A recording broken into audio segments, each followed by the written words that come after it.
না, এখন আমরা ওঠে পাইনি, অন্য কোনো রাষ্ট্রের বা কোনো ইয়ে পাইনি। তবে যেটা আছে তদন্তের জন্য আপনারা জানেন যে আমরা একটা তদন্ত আমরা যদি আগে ইয়ে করে দিই তাহলে ওই পক্ষটা মানে অন্যান্য যে পক্ষরা জড়িত তারা এটার সুযোগ নিতে পারে। আমরা যেহেতু আমরা সিদ্ধান্ত নিয়েছি যে এবং আমরা গুছাই নিয়েছি যে আগামী জানুয়ারি 7 তারিখের ভিতরে ইনশাআল্লাহ আমরা চার্জশিট দিতে পারবো। তখন তো চার্জশিট দিলে আমাদের টোটাল তো এটা একটা এন্ড টানতে হবে যে ঘটনার শুরু থেকে নেপথ্যে কারা কারা। তা নেপথ্যের বিষয়টা এই মুহূর্তে বলতেছি না, তবে আমরা 2-4 জন সংশ্লিষ্টতা পাচ্ছি এবং এতে কিছুটা রাজনৈতিক কারণ হতে পারে, আমরা এইটুকুই বলতে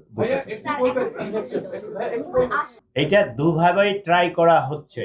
দুভাবে ট্রাই করা হচ্ছে। আমাদের আপনারা জানেন যে ইন্ডিয়ার সাথে আমাদের বন্দি বিনিময় চুক্তি আছে, সেটা 2013 সালে হয়েছিল এবং 2016 সালে এটা অ্যামেন্ডমেন্ট হয়েছে, আরো সহজ করা হয়েছে। তো যদি কোনো অপরাধ শাস্তি 1 বছর বা তার চেয়ে বেশি হয় তাহলে এইটা আমরা ওই বৈধ চ্যানেলে আমরা আদান প্রদান করতে পারি। তো এইটাও একটা ওয়ে আছে, এইটাও চেষ্টা চলতেছে সরকারি পর্যায়ে।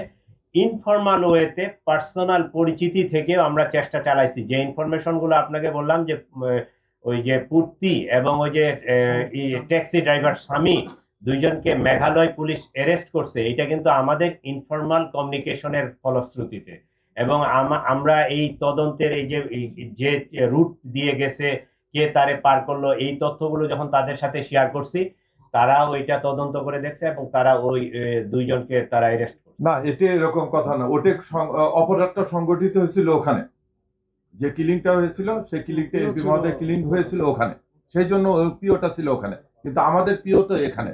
আর যেটা বন্দি বিনিময় চুক্তি এটা বলেন, এটার অনেক ক্লোজ আছে, তার যেটুকু বললে যে 1 বছর ইয়ে হতে হবে এবং আমাদেরকে সুনির্দিষ্টভাবে জানতে হবে। এখন পর্যন্ত আমরা যেটা জানছি উনি তো গিয়েছেন অবৈধ পথে, কাজে ওনার অবস্থানটা নিশ্চিত না করলে আপনারা জানেন যে এটা ইয়ে করা যায় না, চিন্তা যায় না। এটা আগে থেকে জানানো হয় নাই তো।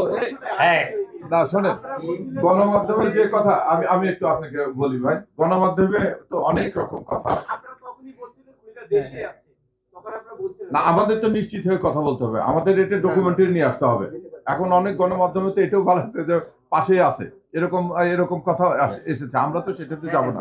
আমরা তদন্ত করতেছি, আমাদেরকে যেটা নিগুঢ় সত্য সেই সত্যটা উপস্থাপন করতে হবে এবং তথ্য প্রমাণের ভিত্তিতে। সেটার জন্য আমরা এই যে গুজব নানান কথা আছে এটা যেন না হয়, দেশবাসী যেন প্রকৃতটা জানতে পারে, আমরা যে প্রকৃত সত্যটা উদ্ধার করছি সেটা আপনাদেরকে জানানোর জন্য আজকে আমাদের এই সংগঠন।